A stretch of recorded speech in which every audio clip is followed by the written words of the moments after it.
تو اللہ فرما رہا ہے کہ اگر تم چاہیتے ہو تو پھر یہ تمہیں سزائیں کیوں ملتی ہیں؟ یا اہل الکتاب، اے اہل کتاب، ہمارا رسول ایسے وقت آیا ہے اور دین کی تعلیم دے رہا جبکہ رسولوں کی آمد کا سلسلہ ایک لمبے عرصے سے منقطع تھا. تمہارے ہاں تو اب ختم ہی ہو گیا. آخری پیغمبر عیسیٰ علیہ السلام آئے، تم نے سازش کر کے ان کے خلاف انہیں پھانسی پر چڑھانے کا اہتمام کیا. اللہ نے انہیں آسمانوں پر اٹھا لیا. موسیٰ علیہ السلام کا تذکرہ ہے. ہمیں سمجھایا جا رہا ہے کہ ایک قوم نے اپنے نبی کے ساتھ کیا کیا، اور اگر یہی معاملہ تم رسول اللہ علیہ وسلم کے ساتھ کرو گے تو تمہارا انجام کیا ہوگا. اور اس کے لیے پہلے دھمکی. معاملہ کرنا تو بڑی دور کی بات ہے، تم نبی کے سامنے صلی اللہ علیہ وسلم اونچی آواز میں بات کر لے تو پوری زندگی کے اعمال غارت کر دوں گا، تمہیں بتا بھی نہیں چاہیے. اب موسیٰ علیہ السلام اپنی قوم سے کہا، یا قومی، اے میری قوم، اللہ کی نعمت کو یاد کر جو ادا کی اس نے نبی پیدا کیے، حکمرانی عطا کی، جو کچھ دیا دنیا میں کسی کو آج تک نہیں دیا.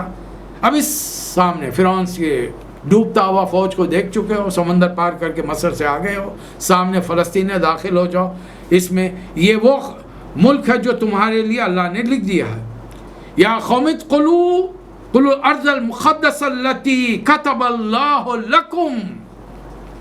یہ ہے وہ جملہ جس کی بنیاد پر آج بھی وہ دعویٰ کرتے ہیں کہ وہ فلسطین کے حقدار ہیں.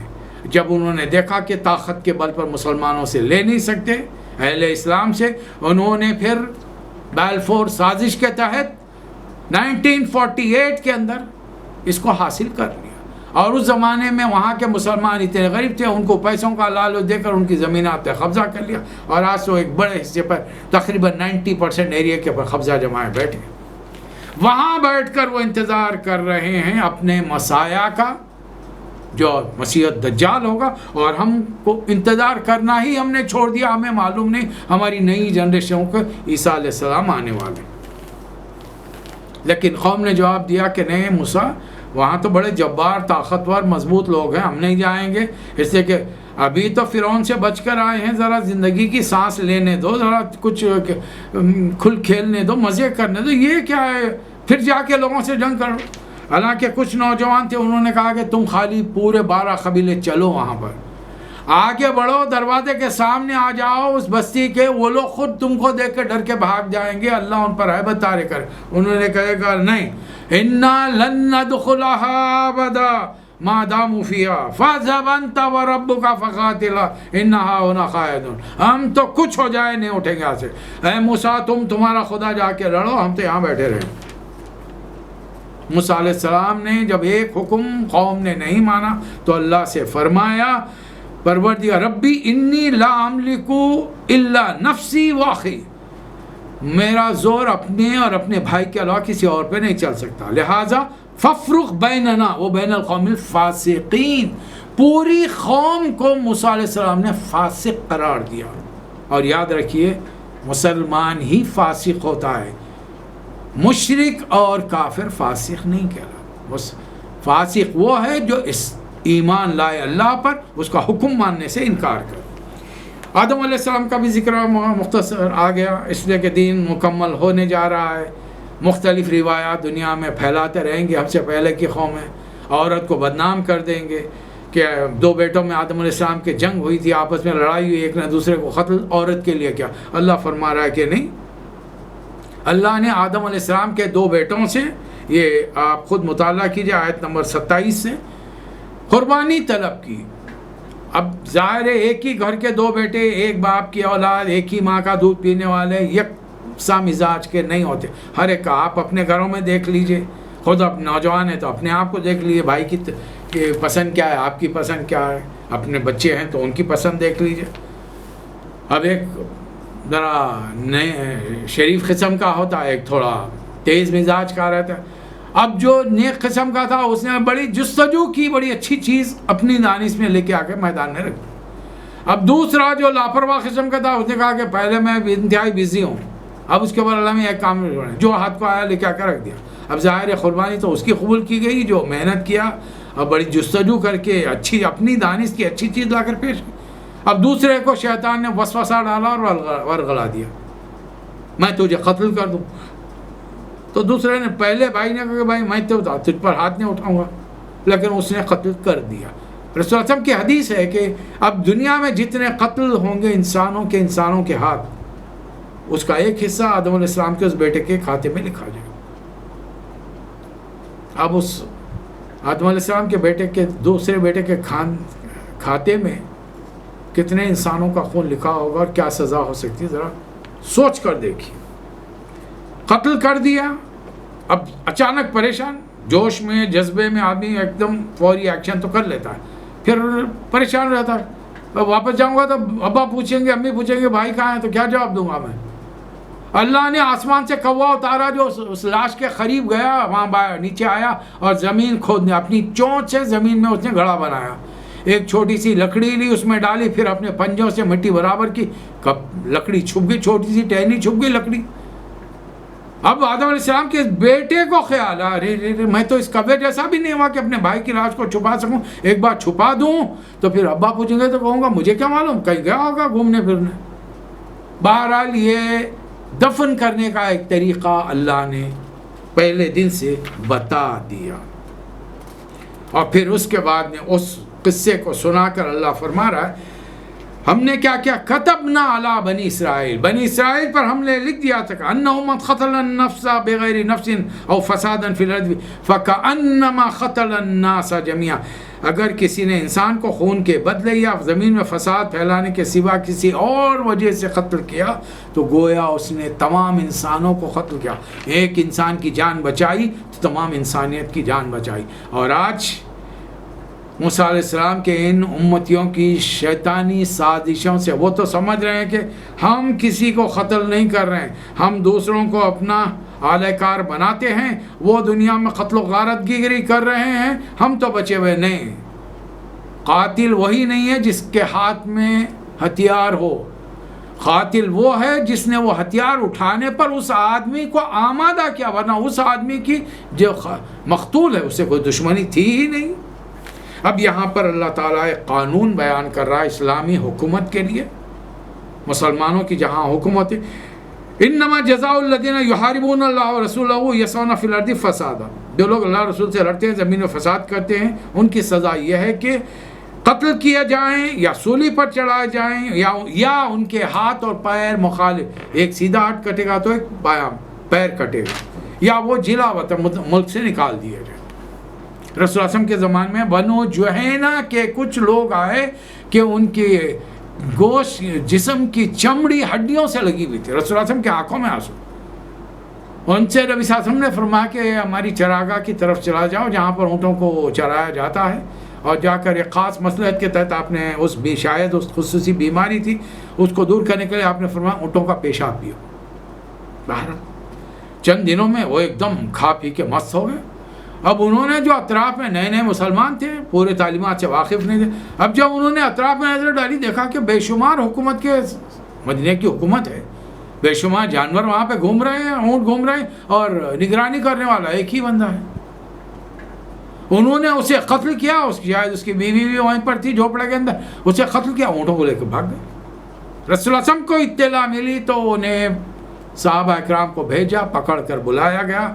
مسجد نبوی کے صحن میں ان کے ایک ایک ہاتھ ایک ایک پیر کٹوا دیے گئے، ان کی آنکھوں میں گرم گرم لوہے کی سلاخیں پھرائی گئی جس سے ان کے دیدے پگھل کر نکل گئے، اور قتل نہیں کیا گیا، انہیں اسی حالت میں چھوڑ دیا گیا کہ تکلیف سہ کے مرے کہ تم نے ایک مسلمان کو قتل کیا ہے. رسول اللہ صلی اللہ علیہ وسلم کے زمانے میں سزا دی گئی. آج کے دور میں مسلمان ان سزاؤں کا ذکر کرنے سے شرماتے ہیں. کیوں؟ اس لیے کہ لوگ کہیں گے تمہارے نبی اتنی سخت سزائیں دے رہے. نبی نے سزائیں نہیں دی، یہ اللہ کا قانون ہے. یہ جو شادی شدہ عورت اور مرد بدکاری کرے تو رجم کی سزا یہ اللہ میں قرآن مجید میں نازل نہیں کی، نہ رسول اللہ صلی اللہ علیہ وسلم نے رکھی. یہ تورات کی سزا ہے، تورات کی سزا ہے یہ جو اللہ تعالیٰ نے موسیٰ علیہ السلام پر نازل کی تھی. آج بھی مسلمان حکومت میں اگر کوئی بغاوت کرنے کی کوشش کرے اور صحیح طاقت اسے میسر نہ ہو، پکڑے جائیں تو ان کو بھی یہی سزا دی جائے. البتہ پکڑے جانے سے پہلے وہ اپنے آپ کو سرنڈر کر دیں تو پھر ذمہ داروں پر اللہ یہ حکم نازل فرما رہا ہے کہ پھر ان کے ساتھ رعایت کی. الا الذین تابوا من قبل ان تقدروا علیہم، اگر وہ توبہ کر لے تمہارے پکڑنے سے پہلے تو پھر انہیں معاف کر دو، فاعلموا ان اللہ غفور رحیم۔ ایک آیت آئی ہے، اس کے بارے میں لوگوں نے بہت وسوسے بنائے ہیں۔ پھر اس کی شروعات ہوئی، یا ایھا الذین آمنوا، اے لوگوں جو ایمان لائے ہو، اتقوا اللہ وابتغوا الیہ الوسیلہ، اللہ ہم سے کہہ رہا ہے ایمان والو اللہ کی طرف وسیلہ تلاش کرو۔ کیسے؟ وجاہدوا فی سبیلہ لعلکم تفلحون، اس کا وسیلہ اس کے پاس حاضری کے پاس جو راستہ تم تلاش کرو گے اس کے راستے میں جد و جہد کرو، کوشش کرو اس کے دین کے غلبے کی، اس کے دین پر چلنے کی، حالات کتنے ہی سنگین کیوں نہ ہوں، شاید کہ تم فلاح پاؤ۔ لیکن لوگوں نے کہا کہ نہیں، وسیلے کے لیے ضرور اب دنیاوی مثالیں، صاحب منسٹر کے پاس آپ جا کے ملنا چاہے تو مل سکتے ہیں، پہلے پی اے سے ملنا پڑے گا، اس کے ڈائریکٹر سے ملنا پڑے گا، یا کم سے کم اس کے ڈرائیور سے، اس کے سالے سے ملنا پڑے گا۔ ارے انسانوں کی مثالیں تم خدا کے ساتھ چشمہ کر رہے ہو۔ اگر اس منسٹر سے مجھے ملنا چاہیے، میں نے وسیلہ لگایا، اس کے ڈرائیور سے، اس کے سالے سے واسطہ لگا کر جا کے مل گیا، اب میں منسٹر کے سامنے کھڑا ہوا ہوں اور جو تکلیف برداشت کر کے آیا ہوں اس کی وجہ سے میرے دل میں اس کے لیے فحش گالیاں موٹی موٹی 5-5 کلو کی نکل رہی ہیں۔ اس کو معلوم ہو رہا ہے، اس کو معلوم ہو رہا ہے، بلکہ میں دل میں تو یہ بھی سوچ رہا ہوں کہ اگر مجھے موقع ملتا تو میں تجھے کم وقت قتل ہی کر دیتا، اس پوزیشن پہ رہنے نہیں دیتا۔ اسے پتہ ہی نہیں چل رہا ہے۔ اور اللہ کا حال یہ ہے کہ وہ ہمارے دلوں میں اٹھنے والے خیالات کو بھانپ لیتا ہے، ہمارے دلوں کے خیالات کو جان لیتا۔ پھر ایک سزا اور دی گئی جس کو بڑا بڑا چڑھا کر بیان کیا، والسارق والسارقۃ فاقطعوا ایدیہما، چور خواہ عورت ہو یا مرد ہو، ایک خاص مقدار میں چوری کرتا ہے تو اس کے ہاتھ کاٹ دیے۔ اب ایک مقدار ہونی چاہیے۔ رسول اللہ کے زمانے میں ہوا، ایک اعلیٰ قبیلے کی خاتون نے چوری کر دی، شاید ان خاتون کا نام بھی فاطمہ تھا۔ اب ان لوگوں نے مستقل کوشش کی کہ قبیلے کا نام بدنام ہو رہا ہے، اتنے بڑے قبیلے، دیکھیے بعض وقت بڑے بڑے لوگوں میں یہ چیزیں مزاجن ہوتی ہیں، یہ جاتے ہیں بڑے لوگ بڑی بڑی ہوٹلوں میں قیام کرتے ہیں، وہاں سے نیپکنس، سوپس، چھری کانٹے، گلاس ہے، چھوٹی چھوٹی چیزیں لے کر آتے ہیں، ایک عادت پڑ جاتی ہے، یو کانٹ ہیلپ اٹ، ہر ایک کی ایک۔ بعض کو دیکھیے پلین میں سفر کرتے ہیں، وہ جو شوگر اور چھوٹی چھوٹی پڑیاں ہوتی ہیں نا جو نہیں کھا سکتے نا، وہ اپنے بیگ میں ڈال لیتے ہیں، جیب میں ڈال لیتے ہیں۔ حالانکہ یہ چوری نہیں ہے، وہ تو کھانے کے لیے اسے دیا گیا تھا، ٹھیک ہے، لیکن اب چوری تو یہ ہے کہ آپ کو سننے کے لیے مائکرو فون دیے گئے، اب آپ اس کو چھپا کے لا رہے ہیں جبکہ واپس کر دینا ہے۔ ایک خاص مقدار میں چوری کی جائے گی اتنی ہی سزا ملے گی، ہر ایک کو ہاتھ کو کاٹنے کی سزا نہیں ملے گی۔ اور خاص طور پہ جب مصیبت ایپیڈیمکس رہیں گے، قحط سالی کا دور ہوگا، چور کو بھی کسی قسم کی سزا نہیں دی جائے گی، اس لیے کہ وہ پیٹ سے مجبور ہے، بھوک لگ رہی ہے اسے، وہ پیٹ بھرے گا کیسا، اس کے لیے ضروری ہے۔ لیکن آج کے مسلمان ذمہ دار، ایک بڑے ذمہ دار نے کہا کہ اگر میں قرآن کے اس قانون پر عمل کروں تو ملک کی آدھے سے زیادہ آبادی ٹنڈی نظر آئے گی۔ ارے جاہل، دیکھ اتنا بڑا تو نے جملہ کہا تھا، آج اللہ نے کیا ذلت کی زندگی دی ہے، ملک واپس نہیں آ سکتا۔ آج دیار غیر میں کھاتے گاتے ناچتے بجاتے بیٹھا ہے، عزت کی زندگی اللہ نے دی، ایک اقتدار دیا، تو نے اس کا ناجائز فائدہ اٹھایا، اللہ کے کلام کے ساتھ کھلواڑ کیا، اللہ نے کیا ذلیل کر کے رکھ دیا ہے۔ اس سے بڑھ کر دنیا کی ضلالت کیا ہوگی، آخرت میں تیرا انجام اللہ ہی بہتر جانتا ہے۔ اے نبی صلی اللہ یا ایھا الرسول، اے نبی صلی اللہ علیہ وسلم، جو لوگ کفر کی راہ میں تیزی اور بڑی تندہی دکھا رہے ہیں، اس کے باعث آپ کو رنج نہ ہو، چاہے ان میں سے وہ لوگ کیوں نہ ہو جو کہتے ہیں کہ ہم ایمان لائے۔ بہت سارے ہمارے اطراف میں ہیں، سارے مسلمان نہیں ہیں، اور ان میں بھی خاص طور پر ایک کے ماننے والے تو قطعی مسلمان نہیں ہیں، وہ تو ہمارے نبی کا غلام تھا، غلام احمد تھا، وہ اس کے ماننے والے مسلمان نہیں ہو سکتے۔ ہمارے نزدیک ہر وہ شخص مسلمان نہیں ہے جو حضور اکرم حضرت محمد مصطفیٰ صلی اللہ علیہ وسلم کو خاتم النبی نہیں مانتا، چاہے یہ اہل کتاب میں ہادو ہوں یا کوئی اور دوسرے ہوں۔ یہ لوگ کان لگا کر باتیں سنتے ہیں، اللہ کے کتاب کے الفاظ کو زبان کے پھیر سے الٹے سیدھے معنی بیان کرتے ہیں، لوگوں سے کہتے ہیں کہ یہ حکم دیا جائے تو مانو، ایسا حکم دیا جائے تو نہ مانو۔ اللہ کی گرفت سے انہیں کوئی نہیں بچا سکتا۔ اے نبی صلی اللہ علیہ وسلم، اگر یہ اپنے مقدمات آپ کے پاس لائیں تو منہ پھیر لیجئے، ضرورت نہیں ہے ان کے پاس، جبکہ تورات موجود ہے اور اصلی حالت میں ہے، لیکن یہ بتاتے نہیں ہیں۔ تو پھر آپ کو کرنے کی، اور اگر آپ کر لیں مہربانی فرما کر ان کے درمیان کسی مقدمے کا فیصلہ سن لیں، وَإِنْ حَكَمْتَ فَاحْكُمْ بَيْنَهُمْ بِالْقِسْطِ، تو پورے آپ ٹھیک انصاف کے ساتھ کیجئے، اللہ تعالیٰ انصاف کرنے والوں کو پسند کرتا ہے۔ اس لیے، اور آپ کو کیوں حکم بنا رہے ہیں، جج کیوں بنا رہے ہیں آپ کے، جبکہ وَعِنْدَهُمُ التَّوْرَاتُ، جب ان کے پاس تورات ہے، جس کے اندر تورات میں کیا ہے، ہدی و نور، ہدایت بھی ہے، اس کے اندر نور بھی ہے۔ اسی کی بنیاد پر سارے نبی جو یہودیوں کے معاملات کا فیصلہ کرتے تھے، موسیٰ علیہ السلام کے بعد جو بھی آئے تھے، اور علماء احبار بھی اسی کے مطابق فیصلہ کرتے تھے۔ ہم نے لکھ دیا تھا، اس لیے اللہ کے احکام پر ہمیشہ عمل کرو، دنیا والوں سے فلا تخشوا الناس واخشونی، اللہ سے ڈرو، دنیا والوں سے مت ڈرو۔ اور جو اللہ سے نہ ڈرے گا، اللہ کے احکام پر عمل نہیں کرے گا، ومن لم يحکم بما انزل اللہ فاولئک هم الکافرون، جو لوگ اللہ کے نازل کردہ قانون پر عمل نہ کریں وہ کافر ہیں۔ یہ اللہ کا قانون ہے۔ آیت نمبر 44 3 بار دہرایا گیا۔ اور اللہ کا قانون کیا ہے؟ ہم نے لکھ دیا تھا، جان کے بدلے جان نہیں لی جائے گی۔ بڑے آدمی نے قتل کیا، وہی بڑا آدمی، قاتل ہی کو قتل کیا جائے گا، وہ ہائر قاتل نہیں، وہ ہائرڈ گن مین نہیں، وہ ہائرڈ کلر نہیں، وہ جس نے حکم دیا، پیسے دیے، سازش کی، وہ قتل کیا جائے گا۔ آنکھ کے بدلے آنکھ، ناک کے بدلے ناک، دانت کے بدلے دانت، کان کے بدلے کان، اور جو زخم آئے ان کا قصاص دینا پڑے گا۔ ایک صاحب رسول اللہ علیہ وسلم کے پاس آ گیا، اللہ کے رسول، یہ فلاں آدمی سے میرا جھگڑا ہو گیا، تو شاید انہوں نے اس کے کسی عضو کو کاٹ دیا تھا۔ اب وہ آدمی نے غصے میں سے اس کے شاید انہوں نے کان کو کاٹ دیا تھا، اور وہ آدمی نے ان کے انگلیاں منہ میں لے کر اسے چبا ڈالا۔ اب یہ چاہ رہے ہیں کہ بدلہ دیں، تو رسول اللہ صلی اللہ علیہ وسلم نے فرمایا کہ تم نے جو کیا وہ تو بدلہ تم کو دینا پڑے گا، البتہ اس نے جو کاٹا ہے اس کا بدلہ نہیں ملے گا۔ وہ کیا تو اپنے ہاتھ کو تمہارے منہ میں رکھ دیتا کہ تم اسے چباتے رہو، جگالی کرتے رہو، اس طریقے سے باہر۔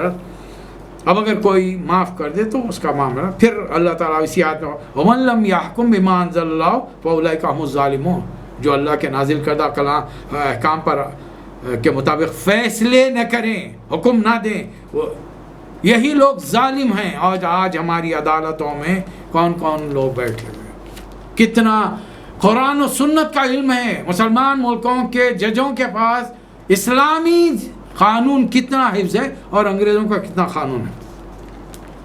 پھر ہم نے پیغمبروں کے بعد مریم کے بیٹے عیسیٰ کو بھیجا، تورات ان کے سامنے موجود تھی جس کی وہ تصدیق کرنے والے تھے، انجیل عطا کی جو رہنمائی اور ہدایت تھی، خدا ترس لوگوں کے لیے سراسر ہدایت اور نصیحت تھی، اور ہمارا حکم تھا کہ اہل انجیل اس قانون کے مطابق نازل کرے جو اللہ تعالیٰ نے موسیٰ علیہ السلام پر نازل کیا۔ اور جو کوئی وَمَن لَمْ يَحْكُمْ بِمَا أَنزَلَ اللَّهُ فَأُولَئِكَ هُمُ الْفَاسِقُونَ، اور جو لوگ اللہ کے حکم کے مطابق عمل نہ کریں وہی فاسق ہے۔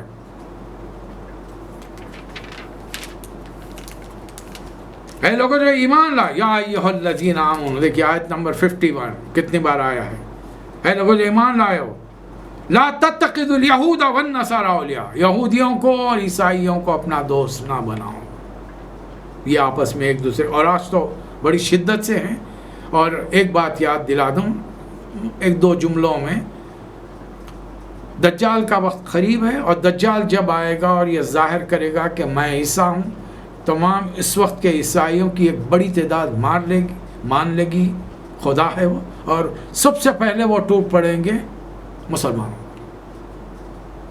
آپ نے کوئی تیاری کی ہے؟ سوچتے رہیے اس بارے۔ اپنے مولویوں سے پوچھے جو جمعہ کے خطبے دیتے ہیں، صرف داڑھی پینچوں کی بات کرتے ہیں، رفع یدین آمین بالجہر کی بات کرتے ہیں، ان سے یہ پوچھئے کہ تم ہم کو دجال کے بارے میں کیوں نہیں بتاتے؟ یہ آنے والے دور میں ہم نہ صحیح ہماری اولاد تو رہے گی، ہم پورے کیا معاہدے کے تحت ایک کھیپ میں جانے والے ہیں، باپ بیٹے پوتے پوتیاں نواسے نواسیاں سارے ایک ساتھ جانے والے ہیں؟ نہیں، ایک کے بعد ایک جانے والے ہیں۔ پھر اگر ہم بچ گئے، ہمارے آنے والی نسلوں کو ہمیں ہی معلومات نہیں ہے تو ہم نے اپنے نئی نسلوں کو کیا بتانا ہے، ان کو اپنی نئی نسلوں کو کیا بتانا ہے؟ پوچھ کے دیکھیے یہ سوال کیا ہوتا ہے۔ اس لیے کہ ان کو دوست منوا، تمہارے رفیق تو در حقیقت اللہ اور اللہ کے رسول اہل ایمان ہیں۔ اہل ایمان میں بھی وہ جو نماز قائم کرتے ہیں، الذین یقیمون الصلاۃ ویؤتون الزکاۃ وہم راکعون۔ اب عبادت کا صرف وہی طریقہ قابل قبول ہے جس میں رکوع ہے۔ زکوٰۃ دیتے رہو، زکوٰۃ کا نظام ہمارے ہاں قائم نہیں ہے۔ یہ ایسے لوگ حزب اللہ کہلائیں گے، ہم الغالبون، اور یہی کامیاب ہونے والے ہیں۔ اے لوگوں یا ایھا الذین آمنوا، اے لوگوں جو ایمان لائے ہو، پیش رو اہل کتاب میں سے جن لوگوں نے تمہارے دین کو مذاق تفریح کا ذریعہ بنایا، اور دوسرے کافروں کو اپنا دوست اور رفیق نہ بناؤ، اللہ سے ڈرو اگر تم مومن ہو۔ جب تم نماز کے لیے آواز سنتے ہو اذان کی تو مذاق اڑاتے ہیں، اس لیے کہ وہ عقل نہیں رکھتے۔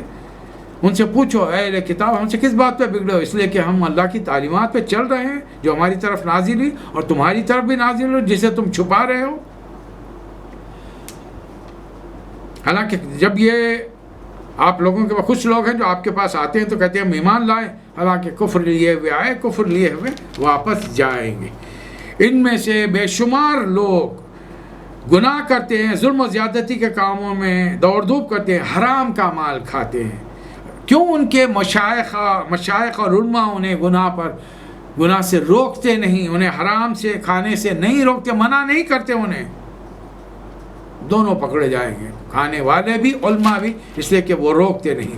یہودی کہتے ہیں اللہ کے ہاتھ بندھے ہوئے ہیں، بندھے گئے ان کے ہاتھ، اللہ کے ہاتھ مبسوطتان کھلے ہوئے ہیں، بے تحاشا خرچ کرتا ہے۔ اب وہ آیت آ رہی ہے، اگر یہ آیت اگر رسول اللہ صلی اللہ علیہ وسلم آخری نبی نہ ہوتے، آپ کے بعد بھی کوئی نبی ہوتا اور رسول اللہ صلی اللہ علیہ وسلم پہ قرآن ہم تک پہنچتی، ایک نبی بعد میں آتا، تو شاید اللہ یہ جملہ لکھتا، لو انہم اقاموا القرآن، اگر ان لوگوں نے محمد صلی اللہ علیہ وسلم کے امتیوں نے قرآن قائم کیا ہوتا تو میں انہیں آسمان سے ان کے لیے رزق کی بارش کرتا، زمین سے ابلتا ان کے لیے۔ چونکہ رسول اللہ صلی اللہ علیہ وسلم خاتم النبیین ہیں، پہلے سے قوموں کا مثال دی جا رہی ہے کہ اگر وہ لوگ وَلَوْ أَنَّهُمْ أَقَامُوا التَّوْرَاةَ وَالْإِنْجِيلَ، حالانکہ انجیل میں صرف اخلاقی تعلیمات ہیں، اور اس سے پہلے جو ان کے رب نے نازل کیا ہے اس پر عمل کرتے، اسے قائم کرنے کا کیا مطلب؟ کتاب کو، ان تختیوں کو زمین میں ٹھوک کے گاڑ دینا کیا مطلب ہے؟ قائم کرنے کا کیا مطلب ہے؟ دیکھیے الیکشن ہو گئے، ہم کہتے ہیں حکومت قائم ہو گئی، چلیے جب تک حلف نہیں لیا، آرڈر کون دے گا؟ آرڈر ملک کا نیا قانون کون دے گا؟ وہ آدمی آئے گا، جوائن کرے گا، جو قانون اس نے پاس کیا اس پر سائن کرے گا، جب وہ اپلائی ہوگا تب کہتے ہیں اب حکومت قائم ہوئی۔ تو قرآن قائم کرنے کا مطلب کیا ہے؟ جب اس پر عمل کریں، ہم عمل کریں گے، دنیا والوں سے ہم عمل کرائیں گے۔ اور تم اگر یہ کام تم کر لو، تم عمل کر لو، رزق کس کے لیے؟ کون سی اکانومی کے پیچھے بھاگے جا رہے ہیں؟ اور آج دنیا لاک ڈاؤن کے اندر بیٹھی ہوئی ہے، بڑی بڑی انڈسٹریز بند ہونے کے قریب ہیں، خسارے کے اندر ہیں، عام انسان کی زندگی بحران کا شکار ہو چکی ہے، کھانے پینے کے لالے پڑے ہوئے ہیں۔ اتنا ناراض کر دیا دنیا والوں نے۔ اب اللہ تعالیٰ ایک حکم دے رہا ہے اپنے نبی کو، یا ایھا الرسول بلغ ما انزل الیک من ربک۔ کیا رسول اللہ صلی اللہ علیہ وسلم کی تنہا ذمہ داری تھی؟ تو پھر اللہ تعالیٰ کے لیے ضروری تھا کہ آپ کو ایک لمبی 2-4 ہزار سال کی عمر دیتا تمام فیسلٹیز پہنچا دیتا، دنیا کے کونے کونے میں جاتے تبلیغ کرتے، قیامت تک رکھتا، لیکن ایسا نہیں ہے۔ آپ کو تو اتنا موقع دیا کہ عرب کی سرزمین پر ایک نظام زندگی قائم کر کے بتا دیں، اور اپنے امتیوں سے یہ مطالبہ کریں، اپنے فالوور سے یہ مطالبہ کریں کہ اس پیغام کو لے کر دنیا کے کونے کونے میں پھیل جاؤ، اور یہی کام صحابہ اکرام نے کیا۔ واللہ یعصمک من الناس، کسی کی پرواہ مت کیجیے، اللہ بچانے والا ہے۔ ان اللہ لا یہدی القوم الظالمین، کافرین۔ اب اس آیت کو کچھ خاص لوگ خاص مقصد کے لیے استعمال کہتے ہیں کہ یہ تو حضرت علی کی ولایت کے ضمن میں تھا کہ رسول اللہ علیہ وسلم کو حکم اللہ نے دیا کہ علی کے اپنا جانشین بنانے کا اعلان عام کیجئے، اور نبی صلی اللہ علیہ وسلم نے نہیں کیا۔ نعوذ باللہ من ذالک، رسول اکرم صلی اللہ علیہ وسلم پر اتنی بڑی تہمت کہ اللہ حکم دے اور نبی صلی اللہ علیہ وسلم اس کا اعلان نہ کرے۔ اور اگر اس کے معنی کھلے ہوئے رسول اللہ علیہ وسلم نے صرف ابو بکر کو بتا دیے ہوتے، رضی اللہ تعالیٰ، حضرت عمر عثمان کو بتا دیا ہوتا، کیا یہ لوگ آگے بڑھتے؟ ہمت ہوتی ان کی؟ حضرت علی کو تو یہ آگے ہاتھوں ہاتھ لے کر خلیفہ بنا دے۔ اصل یہ فتنہ، امت میں فتنہ فساد برپا کرنے کے لیے سازشیں ہیں۔ ان کے علماء کو چاہیے کہ سمجھداری سے کام لے، قرآن کا جو مفہوم جس انداز میں بیان کیا گیا اسی کو وہاں لینے کی کوشش کرے۔ اللہ صاف فرما رہا ہے۔ اس کے علاوہ ایک اور مسئلہ ہے کہ آج ہم ہر جگہ تصوف کی بات کرتے ہیں، جو اللہ کے رسول نے صرف حضرت علی کو سکھایا، حضرت علی نے اپنے خاندان کا، اپنے بیٹوں، ان کے بیٹوں نے بیٹے کا، اب یہ اماموں کا سلسلہ ہے، یہ صرف وہاں پر ہے۔ چشتیہ، قادریہ، سہروردیہ، یہ تمام جیسے سلسلے ہیں یہ تصوف کے سلسلے ہیں۔ اس کا مطلب ہے کہ رسول اللہ صلی اللہ علیہ وسلم نے تصوف حضرت ابو بکر، عمر، عثمان اور صحابہ اکرام کو نہیں سکھایا۔ کیوں؟ اچھی چیز ہے تو سکھانا چاہیے تھا۔ اور یہ تصوف میں کیا ہے؟ چار دیواری میں، خانقاہوں میں بیٹھ کر اللہ اللہ کرتے رہنا، بس خدا کا دیدار کرنا۔ اللہ کا دین زمین پر نافذ نہیں ہو رہا ہے اور ہم اللہ کا دیدار کے فکر میں لگ جائیں؟ اس بارے میں سوچ کے دیکھیے۔ اللہ تعالیٰ مجھے اور آپ کو توفیق عطا فرمائے۔ وآخر الدعوانا ان الحمد للہ رب العالمین۔